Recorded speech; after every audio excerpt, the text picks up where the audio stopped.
Olá, eu sou o professor Rogério. Então, nas últimas aulas, nós estávamos falando um pouquinho aqui de Revolução Francesa.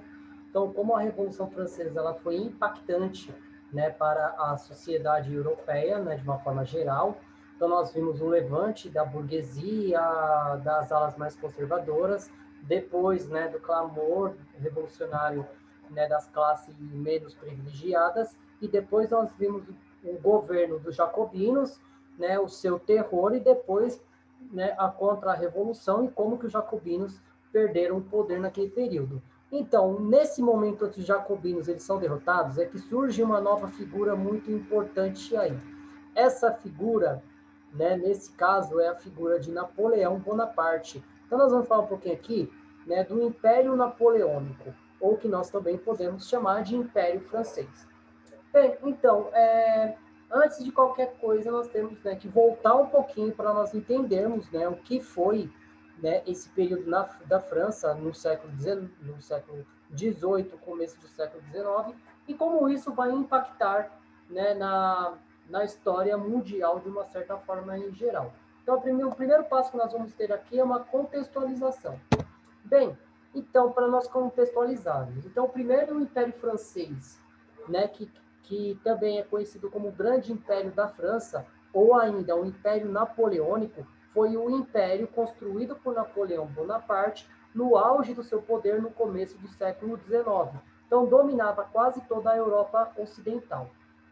Então, durante o longo processo da Revolução Francesa, em 1799, com o golpe militar, Napoleão Bonaparte tomou o poder na França e logo em seguida foi instituído o consulado e ele se tornou o primeiro cônsul em 1802 e foi proclamado cônsul vitalício 2 anos depois e ele se autoproclamou imperador da França. Bem, então, no caso, por falta de um monarca mais articulado politicamente, surge a figura do Napoleão Bonaparte, e o Napoleão Bonaparte vai aproveitar da sua popularidade naquele momento e ele vai tomar o poder na França. E isso vai ser com que ele se torne o primeiro imperador, né, do período pós-revolução. Bem, então, nos 15 anos em que permaneceu no poder, então Napoleão construiu um dos maiores mitos da história. Então, admirador do general romano Júlio César, né? Então, acalentava o desejo de transformar a França na maior potência mundial e não mediu esforços para alcançar o seu objetivo. Então, governando de forma ditatorial, arrastou grande parte da Europa à guerra. Em 1810, já controlava quase toda a porção ocidental do continente, faltando apenas o Reino Unido. Então, com suas conquistas, vários governos absolutistas foram extintos e os ideais da Revolução Francesa se disseminaram por quase toda a Europa. No plano interno, Napoleão conseguiu restabelecer a estabilidade política e criou uma infraestrutura capaz de impulsionar os negócios burgueses na França. Bem, então, o Napoleão ele vai ser esse líder, né, que ele tinha o desejo de reunificar o Império Romano no período do seu auge, né? Então, Napoleão ele vai conseguir, né, de uma certa forma ou de outra, conquistar grande parte da Europa, mas o seu principal objetivo era, de uma certa forma ou de outra, acabar com a influência inglesa naquele período. Fato que nós vamos ver que vai levar à guerra entre França e Inglaterra, que vai quase mergulhar a Europa toda no conflito generalizado. Bem, então nós vamos falar um pouquinho da figura de Napoleão Bonaparte. Então, quem foi Napoleão? Então, qual a importância de Napoleão para, né, no caso aí, né, desse período tão marcante da história? Bem, então ele nasceu em Córcega, de uma família italiana relativamente modesta, né, da nobreza menor. Então, ele estava servindo como oficial da artilharia do exército francês quando a Revolução Francesa eclodiu em 1789. Então, ele rapidamente subiu às fileiras dos militares, aproveitando as novas oportunidades apresentadas pela Revolução, tornando-se general aos 24 anos. Bem, então aí é um ponto, né, preciso da Revolução, que a Revolução, com a nobreza, ela deserda também das forças militares, então o exército francês, ele possibilita a entrada de novos militares e também a sua ascensão, o seu avanço, a sua evolução dentro da carreira militar. Então, isso vai fazer com que ele, mesmo seja de uma família humilde, ele vai alcançar os grandes postos do exército francês rapidamente. Então, com 24 anos, né, de idade, ele já era um comandante do exército. Então, o diretório francês acabou com lhe dar o comando do exército na Itália, depois que ele suprimiu a revolta dos 13 Vendémiaire, então contra o governo, né, dos insurgentes realistas. Então, aos 26 anos, ele iniciou a primeira campanha militar contra os austríacos e os monarcas italianos alinhados à família de Habsburgo. Então, sendo que venceu praticamente todas as batalhas e conquistou a Península Itálica, né, em um ano, enquanto estabelecia repúblicas irmãs. Então, com o apoio local, se tornando um herói de guerra na França, em 1798, ele liderou uma expedição militar ao Egito que serviu como trampolim para o poder político. Então, ele orquestrou o golpe de novembro de 1799 e se tornou o primeiro cônsule da República. Então, o Napoleão, ele tinha um certo fascínio pelo Egito, tanto é que ele foi um dos responsáveis, né, pela descoberta da Pedra de Roseta, né, que foi uma pedra, uma estela de pedra que foi, né, usada para traduzir os textos, né, egípcios e lançar luz aos estudos da egiptologia, né, dentro daquela realidade. Então, Napoleão ele tem também um papel fundamental na ciência também nesse sentido. Mas ele, né, tem essa rápida ascensão política e militar por conta, por conta da Revolução Francesa. Bem, então nós vamos falar um pouquinho aqui do 18 de Brumário. Então, passando 10 anos do início da Revolução, a França estava longe da estabilidade política e econômica e social desejada. De um lado, a ordem era perturbada pelas pressões populares, que exigiam medidas capazes para acabar com a nobreza e a miséria em que vivia grande parte da população no campo e das cidades. Então, de outro, a burguesia, com a camada social que havia liderado a Revolução, via seus negócios sucumbirem à função das constantes crises econômicas e políticas e cobrava mudanças no governo.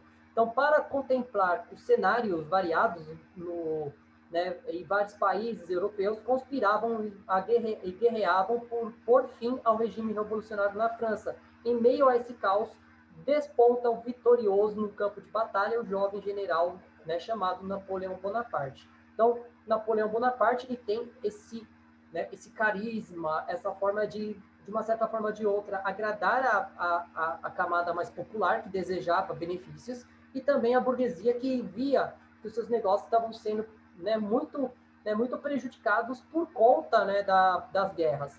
E unindo também os gerudinos, uma camada mais, né, temerária à questão, né, dessas revoluções. Mas, de uma certa forma ou de outra, ele vai ganhar a confiança dos dois lados e vai conseguir liderar a França para uma tentativa de um apogeu muito importante.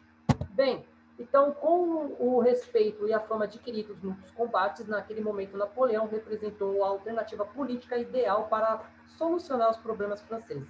Então, era visto como um herói pela população e considerado o líder da burguesia. Então, respaldado, né, por tanta popularidade, comandado em 1799 um golpe de Estado contra o diretório e tomou o poder. Então, como ainda vigorava o calendário revolucionário, o episódio ficou conhecido como o golpe de 18 de Brumário. Então, um mês depois de Napoleão assumir o poder, ele entregou em vigor a uma nova Constituição e foi criado o consulado, então o órgão que substituía o diretório no governo da França, constituído em 3 cônsules. Então, Napoleão tornou-se o primeiro cônsul e o virtual ditador da França. Então, no caso, nós temos que levar em consideração o seguinte: então, o diretório, que foi o governo provisório ali liderado pelos jacobinos e pelos girondinos depois, então ele não vai atender às necessidades da população e da burguesia, e no caso Napoleão, aproveitando da sua popularidade, ele vai tomar o poder e vai se considerar como o primeiro ditador, o cônsule vitalício, e isso vai fazer com que ele ganhasse grandes expressões naquela realidade, e isso vai fazer com que ele ganhe o poder de monarca supremo da França. Então, apoiado pela maior parte da população, investido de amplos poderes, Napoleão procurou restabelecer a ordem interna, reorganizar a administração pública e reduzir a inflação. Com isso, a economia voltou a crescer normalizou também as relações com a Igreja Católica, rompidas desde 1790, e outras medidas importantes do seu governo foi a criação do novo Código Civil. Então, o Código Napoleônico, reunindo princípios do direito romano, das ordens reais, da legislação civil e criminal vigente durante a Revolução. Então, no caso, Napoleão Bonaparte, né, ele vai promover reformas significativas na França, e principalmente a reaproximação da Igreja Católica, que durante a Revolução houve, né, no caso, a expropriação das terras, né, da Igreja Católica dentro da França, e ele vai se aproximar do Papa para conseguir legitimar o seu poder. E principalmente usar o Código Justiniano para consolidar o poder, né, do seu reinado na França. Então, no plano externo, Napoleão conseguiu estabelecer a paz por meio das vitórias militares e as negociações diplomáticas, neutralizando adversários da França. Então, nessa esfera, um dos pontos altos do governo foi o Acordo de Paz assinado em 1802 com o governo britânico, que pôs fim a anos de conflito e que aumentou ainda mais o seu prestígio. Em 1804, Napoleão, que 2 anos antes tinha se tornado cônsul vitalício, foi autorizado por meio de plebiscito a assumir o título de imperador. Então, no caso, né, ele vai ter essa fama, principalmente por conta das suas vitórias, né, tanto no campo militar, tanto no campo diplomático. Né? Então, Napoleão ele era um dos líderes estrategistas mais importantes do século XIX. E isso, né, vai ganhar a ele uma fama extraordinária que luta até os dias de hoje.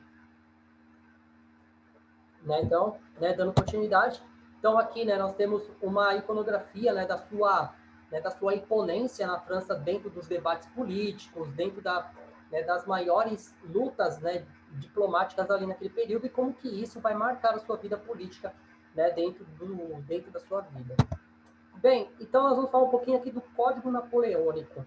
Né? Então, né, no caso, nós temos uma primeira página impressa aqui falando um pouquinho sobre isso, mas nós vamos, né, de uma forma ou de outra, dissertar um pouquinho sobre ele. Então, o Código Napoleônico ele consolidou o poder da monarquia, de modo geral, cumpriu a função de proteger a propriedade privada e não a feudal, mas a burguesa. Então, o Código tinha cerca de 2.000 artigos, dos quais apenas 7 tratavam do trabalho e cerca de 800 da propriedade privada. Os sindicatos, as greves eram proibidos, mas permitia-se que a criação de associação de empregadores. Então, numa disputa judicial envolvendo discussão salarial, por exemplo, o Código determinava que, né, o depoimento do patrão e não do empregado fosse levado em conta. Então, o Código foi feito pela burguesia para a burguesia, em outras palavras, pelos donos das propriedades para a proteção da propriedade. Então, no caso, o Código, né, napoleônico, ele tem esse caráter, né, de tentar desmobilizar o resto dos resquícios do feudalismo, e principalmente defender os interesses da burguesia dentro daquela realidade, levando em consideração que o Napoleão ele chegou ao poder por conta, né, da sua fama, né, e também por conta da sua astúcia política de convencer a burguesia de lhe dar poder. Bem, então nós vamos falar um pouquinho aqui da fase imperial. Né? Então, qual foi esse plano megalomaníaco de Napoleão Bonaparte? E por que ele vai se tornar uma figura tão emblemática na história até os dias de hoje? Bem, então, a paz firmada com os britânicos durou pouco. Então, em 1803, o Reino Unido aliou-se ao Império Russo e ao Império Austríaco para combater a França. 2 anos depois, Napoleão organizou uma grande expedição para invadir o território inglês, mas as forças navais francesas foram derrotadas na Batalha de Trafalgar. Então, em terras, porém, o exército francês venceu as forças russas e austríacas em Austerlitz, em 1806. Então, a Guerra Napoleônica geraram numerosas mudanças no mapa europeu, com o fim do Império Sacro Romano-Germânico, que existia desde o século X. Em seu lugar, Napoleão constituiu a Confederação de Reno. Então, em geral, nas regiões dominadas por Napoleão, acabavam se formando governos fiéis ao imperador. Assim, sua área de influência se tornava cada vez maior. Bem, então, no caso, o Napoleão ele precisava, de uma certa forma ou de outra, né, submeter a Inglaterra a uma derrota substancial. Mas, por outro lado, né, a Inglaterra ela vai começar a se unir contra inimigos históricos napoleônicos, principalmente o Império da Áustria, a Rússia e isso vai fazer com que Napoleão tivesse cercado por todos os lados. Lógico, a Marinha Britânica, desde a época da Elizabeth I, ganha o protagonismo, né, militar e comercial, mas os franceses tinham uma larga vantagem em terra. Então, isso vai fazer com que a guerra durasse muito tempo e a estratégia francesa, né, vai tentar isolar a Inglaterra, que nós vamos ver um pouquinho mais para frente. Bem, então o Reino Unido, por sua vez, continuava sendo o principal oponente francês. Então, como a poderosa marinha e economia desenvolvida, né, resistia aos ataques napoleônicos, então tentou mirar as forças para um dos maiores adversários. Em 1806, Napoleão impôs o bloqueio continental, que decretava o fechamento dos portos europeus ao comércio britânico. Não, com essa medida, ele esperava abalar a economia do Reino Unido para derrotar militarmente. Então, com consequências do mercado para a burguesia francesa também seria ampliado. Bem, então, no caso, ele vai usar uma estratégia bem simples. Né? Então, para que você vencesse um inimigo que ele estava localizado numa ilha, era necessário se isolar essa ilha. É mais ou menos o que os Estados Unidos hoje usa com Cuba.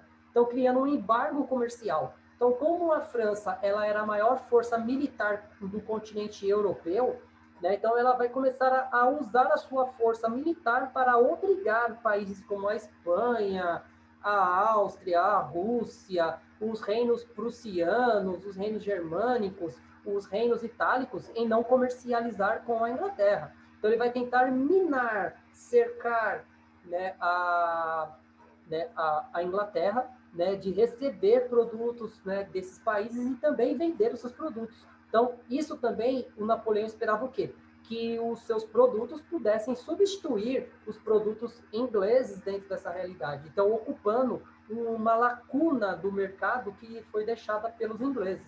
Então, isso era a intenção deles em criar, né, no caso, o bloqueio continental. Então, é a mesma coisa de você isolar um doente.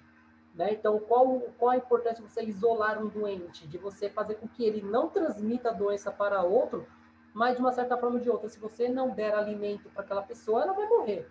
Então, no caso, qual era a tentativa do Napoleão Bonaparte? Era fazer isso, isolar a Inglaterra e fazer com que ela sucumbisse, né, às suas exigências por falta, né, de recursos. E isso, né, o Napoleão vai tentar, mas nós vamos ver que isso vai ser fracassado por outros motivos.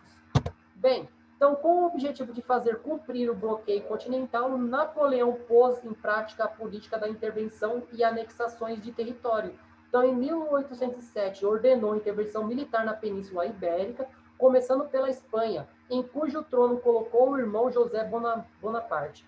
Então, os espanhóis, porém de resistirem à imposição do novo rei, pegaram em armas contra os franceses. Apesar de toda a repressão empregada às forças napoleônicas, não conseguindo derrotar os espanhóis. Então, ao mesmo ano, Napoleão decidiu invadir Portugal, aliado dos britânicos que haviam se recusado a aceitar o bloqueio.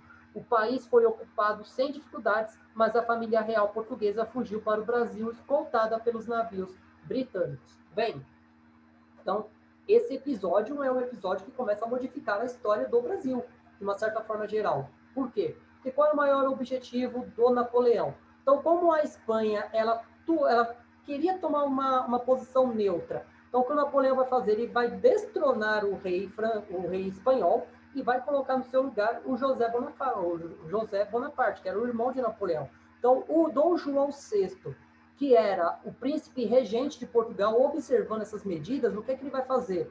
Né? Então, a França vai começar a pressionar. E aí, Dom João, você vai ficar de que lado? Então, Dom João, para que ele não perdesse o apoio da Inglaterra, ele vai pedir o apoio dos ingleses e os ingleses vão oferecer uma saída, que era na casa você transferir a capital de Lisboa para a sua principal colônia, no caso, que era o Brasil. Então, toda a corte portuguesa foi para o Brasil. E esse episódio, né, nós vamos estudar um pouquinho mais para frente, mas foi o prelúdio, foi o início do movimento de independência do Brasil. Então, no caso, Portugal vendo o que aconteceu na Espanha, o Dom João já picou a mula. Né? Então, nesse sentido, o Dom João, né, teve uma medida mais inteligente, né, nesse patamar, mas deixando para trás toda a sua nação aos poderes, né, no caso, aos domínios franceses, que nós vamos discutir isso um pouquinho mais para frente.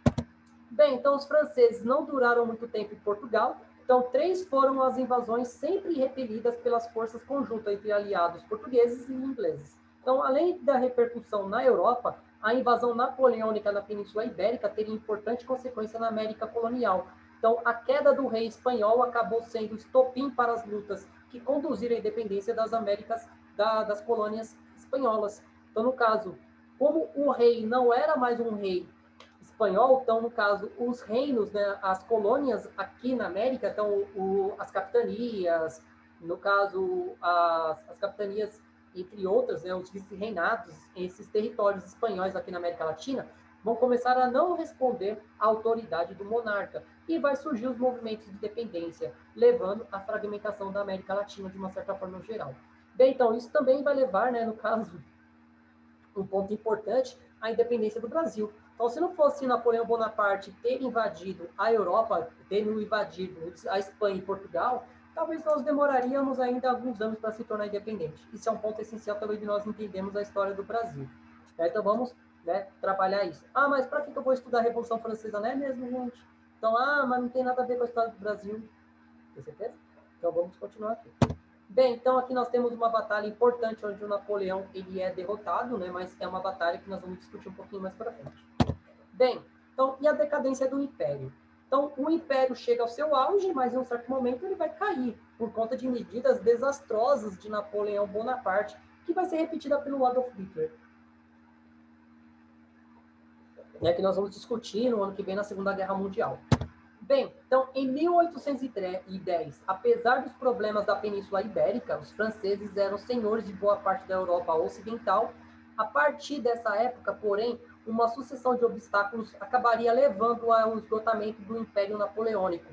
Então, na própria França, o prestígio de Napoleão estava abalado em todas as camadas sociais, em consequência ao despotismo do regime e da continuidade das guerras. Então, não só baixas eram grandes, mas também milhares de jovens tentavam escapar do serviço militar. Então, quanto mais intensificavam as manifestações de oposição, mais o governo recorria à censura aos jornais, aos livros e à repressão policial. Então, essas medidas aumentavam o descontentamento da maioria dos franceses.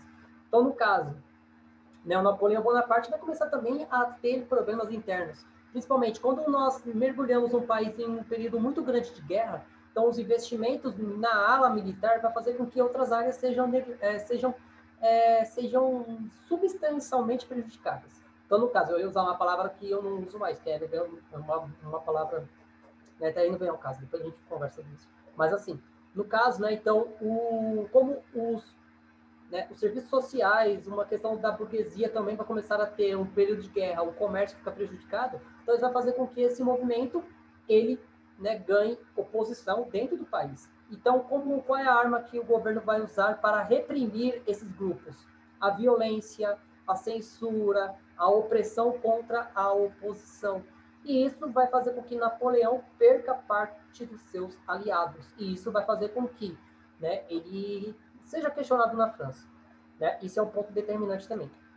Bem, então, no plano externo, a França não conseguia vencer a resistência britânica, que frequentemente encabeçavam, né, coligações formadas com outros países adversários, como o Império Austríaco e o Reino da Prússia, para derrotar o imperador. Então, o bloqueio continental era também cada vez mais desrespeitado. Prova disso, em 1810, o czar russo rompeu o acordo com a França e promoveu uma reaproximação com a Inglaterra. Em retaliação, Napoleão e suas tropas invadiram a Rússia em 1812. Então, aí que está um dos pontos também determinantes. A França ela vai dividir o seu exército em 2 frontes, o fronte ocidental e o fronte oriental. Por quê? Tentando invadir a Rússia, que tinha desobedecido, né, o bloqueio continental, e também, se ele dominasse a Rússia, ele teria uma grande fonte, né, de matéria-prima importante ali naquela região, porque a Rússia, até os dias de hoje, é um grande fornecedor de ferro e de carvão, um dos principais elementos, né, para a Revolução Industrial naquele momento. Então, apesar de terem tomado a cidade de Moscou, os franceses não conseguiram a vitória. Logo na chegada, depararam com a cidade deserta em chamas. Não conseguiram abrigo para descansar, nem alimentos para repor as forças das tropas e os cavalos famintos. Também não encontraram os inimigos. Então, o ponto é essencial aí, que é uma tática russa. que é a tática da terra arrasada. Então, os russos, quando ele vê que o inimigo está chegando, qual é a tática de guerra que os russos utilizam? É destruir as estruturas. No caso, destruir as edificações, queimar lavouras, estoques de alimento. Para quê? Para que os inimigos não pudessem se apropriar desses recursos, assim fazendo com que eles abandonassem o combate. Então, esse é um ponto também importante da luta de terra arrasada. Isso também vai ser feito na Segunda Guerra Mundial. E isso, o Napoleão vai acabar sendo prejudicado e vai perder o conflito. Então, nesse período, Napoleão foi pego de surpresa, pois o exército russo havia recorrido à hábil estratégia conhecida como terra arrasada. Então, a destruição do local, intencional, pouco antes da invasão, para dificultar a obtenção de suprimentos e a retirada do contingente militar para impedir o confronto aberto com os invasores. Então, a manobra representou um desastre para o exército francês. Sem sair das tropas napoleônicas, deixaram a cidade sob o rigoroso inverno e, desgastadas, quase foram aniquiladas pelos ataques realizados pela retaguarda. Então, pelo frio e pela fome. Então, a derrota fortaleceu a Grã-Bretanha e seus aliados. Arruinado, Napoleão teve de renunciar em 1814 ao trono francês e foi exilado na ilha de Elba. Os vitoriosos ocuparam a França, restabeleceram a monarquia dos Bourbons e conduziram ao trono Luís XVIII, irmão do Luís XVI, então guilhotinado em 1793. Ao mesmo tempo, os países vitoriosos decidiram se reunir e traçar o destino da Europa, organizando o Congresso de Viena. Então, esse é um ponto essencial. Então, com a derrota na Rússia, porque o Napoleão ele subjugou, ele menosprezou os russos, então coisa que nós não devemos fazer em nenhuma tática militar. Então, Napoleão Bonaparte ele vai ter uma derrota humilhante e isso vai fazer com que o seu prestígio, que já estava sendo abalado por conta da crise econômica dentro da França, a repressão contra a oposição, no caso, os jovens não queriam mais fazer parte do exército. Então, isso vai fazer com que ele perca a importância e isso vai fazer com que ele seja retirado do poder e exilado na ilha de Elba. Mas isso chega ao fim? Nós vamos ver aqui.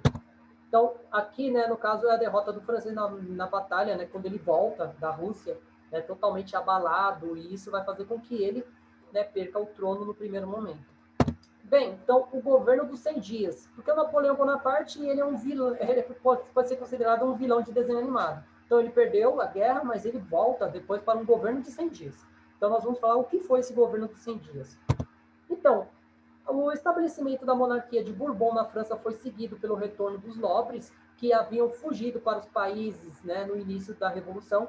Ao voltar, os exilados tentaram recuperar os antigos direitos e reaver seus bens, o que gerou grande satisfação popular. Então, percebendo que o momento era o princípio de intervir mais uma vez no cenário político, Napoleão fugiu de Elba e, em março de 1815, retornou ao poder. Seu novo governo durou apenas 100 dias, então Napoleão foi definitivamente vencido pelos militares britânicos, no caso, o Arthur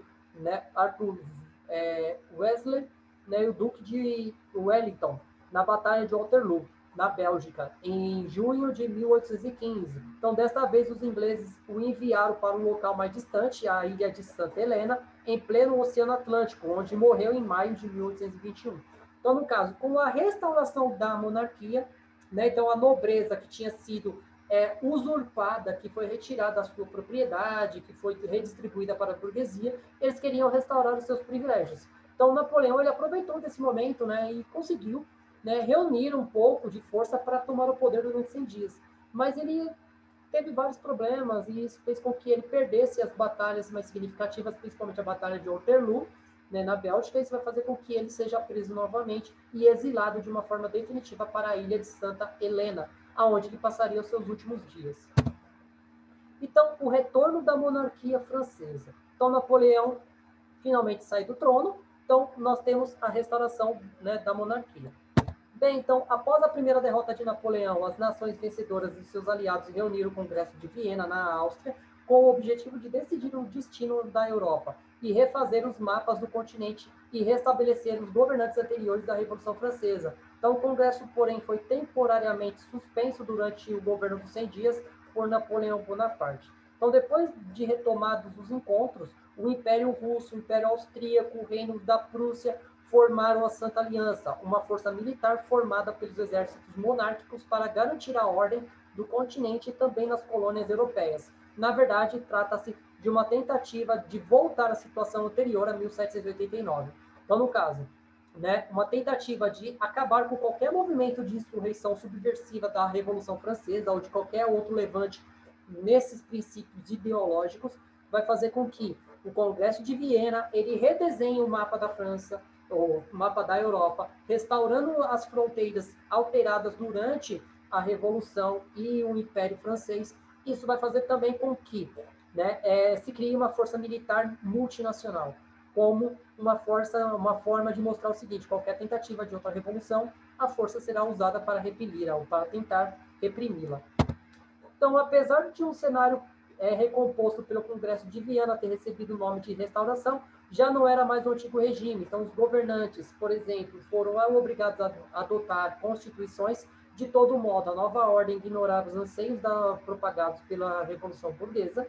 Então, e justamente por esta razão, não conseguiu durar muito tempo. No decorrer do século XIX, uma nova onda de revoluções ocorreu na Europa, derrubando o governo de vários países. Então, no caso, mesmo durante a restauração, essa restauração ela não significou uma ampliação dos poderes desses monarcas, muito pelo contrário. Por quê? Porque os seus ideais já não tinham mais tanta força. Isso vai fazer com que surjam novos movimentos, né, de independência, né, novos movimentos revolucionários, que vai resultar, né, no caso da Primavera dos Povos, né, que começa a eclodir na segunda metade do século XIX, que nós vamos ver aí um pouquinho mais para frente. Mas, né, princípios burgueses vão se sobressair à tentativa de uma restauração a restauração de privilégios dessa nobreza. Então, a nobreza, de uma certa forma, vai sair, né, vai ser colocada de escanteio dentro desse período. Isso é um ponto essencial para entendermos, né, no caso, esse período. E os ideais revolucionários se expandem. Né? Então, os movimentos revolucionários não vão acabar na França, vão acabar se expandindo para outras localidades. Então, a guerra travada entre França contra várias coalizões em outras potências europeias, entre 1792 a 1815, estavam interligadas, em termos tanto estratégicos quanto constitucionais. Então, para programar, pelo programa político-revolucionário francês, então, seu objetivo era pôr fim à aristocracia dos estados territoriais. Então, o Império Austríaco, o Império Russo, o Reino da Prússia, por exemplo, e substituir tais regimes por, né, na liberdade política da igualdade jurídica da população. Então, a intenção do Napoleão era expandir a revolução, né, criar focos de revolução em todos os países que eram monarquias absolutistas. Então, isso vai fazer com que esses ideais comecem a florescer cada vez mais dentro daqueles novos territórios. Isso é um ponto essencial para nós entendermos como é que vai surgir novos movimentos de insurreição, né, no século XIX. Bem, então, se o povo era a fonte da legitimidade política, então cabia ali também a responsabilidade de defender seu próprio direito, né, de eventuais ataques. Então, o direito de voto acarretou o dever, né, do serviço militar. Então, o exército recrutado tomaram o lugar das pequenas forças profissionais do Estado territorial. Então, no caso, né, como foi durante a República de Cromwell, na Inglaterra. Então, o exército vai passar a ser uma força profissional e não mais de nascimento. Então, isso vai fazer com que o exército se torne uma força fiel ao governante. Então, embora a França acabasse sendo derrotada, o resultado constitucional da guerra travada em 1792 a 1815 não foi a restauração do antigo regime do Estado territorial, mas a inovação francesa logo foram reproduzidas de maneira meticulosa, implementadas com grande vigor na Prússia, principalmente que os reis deveriam se submeter à Constituição. Então, a Constituição ela vai começar a ser a carta, né, orientadora da política e do cenário econômico e social dos países europeus, e vão começar a chegar até aqui na América Latina. No caso, nós vamos ver que nós teremos a independência do Haiti, né, seguindo os modelos, né, da organização política que foi colocada nos Estados Unidos. E isso, né, a partir de que o governo ele se submete à Constituição, e não o contrário. Bem, e o bonapartismo? Né, que o Napoleão ele morre, ele deixa de existir, mas seu legado continua. No caso aqui nós temos o Napoleão III, que nós vamos falar um pouquinho sobre ele. Bem, então, o vocabulário político, a palavra bonapartismo designa um tipo de governo ao qual foi exercido pela primeira vez por Napoleão Bonaparte e mais tarde pelo seu sobrinho, o Carlos Luiz Napoleão Bonaparte, que se sagraria também como imperador francês em 1851, com o nome de Napoleão III. Originalmente, o bonapartismo combinava elementos do despotismo ilustrado com o pensamento iluminista de Rousseau. Então, a partir de 1851, incorporou o seu programa reivindicações sociais impostas para o desenvolvimento industrial. Então, no caso, né, o bonapartismo ele entra como um sinônimo, né, de política voltada, né, a uma questão de você, né, de uma questão de um despotismo ilustrado. Então, de um rei que ele tem dentro de uma formação mais próxima do iluminismo francês, principalmente com base do Rousseau.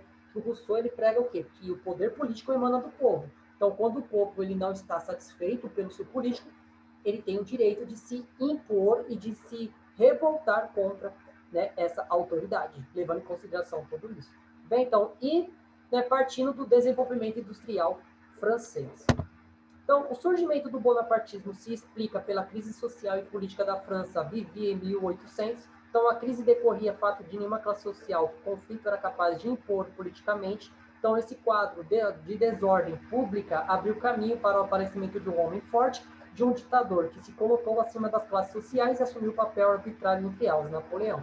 Então, nos dois casos, a ditadura bonapartista, né, recebeu a aprovação popular por meio de um plebiscito e a forma da consulta pela qual, né, os eleitores, né, devem responder à aprovação ou, né, da determinada proposta.